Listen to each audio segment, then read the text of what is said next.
Question 19.59, identify the reactants you would use to make each of the following imines. So these are all imines. Everything on here is an imine. And so we're going to think about all of these in terms of retrosynthesis. So the way you solve these problems is you always cleave that double bond. Okay? The carbon that has the double bond on it, that's going to give you your carbonyl compound. And the other part where the nitrogen is, that's going to be your amine. So your amine would be cyclohexylamine in this case. And your ketone would be cyclopentanone. So it says just give the reagents.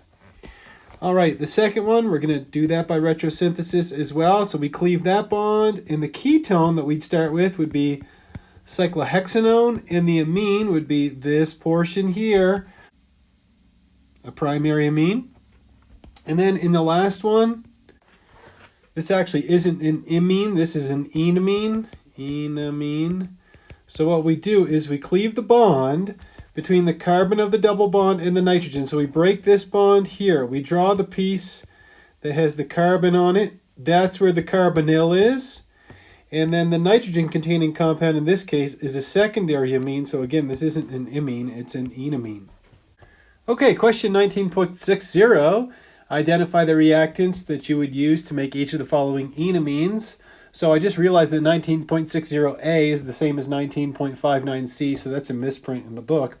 Anyhow, here we go. We're going to take a look at this one. So we're going to break this bond in our retrosynthesis, and the starting amine would be this compound. That's called piperidine. You don't have to know that, but that's what it's called. And then the starting ketone would just be... And here we have a bicyclic system, and again we're going to break this bond. That's where the bond between the carbon and the nitrogen is. So we break that bond, and so what we're going to be left over with is we're going to have a 6-membered ring that's going to have a carbonyl on it right here. Then we have this methyl group, then we have 1, 2, 3 carbons, then a nitrogen with a methyl on it. So 1, 2, 3, and a nitrogen with a methyl. And that would be our starting material to make this enamine.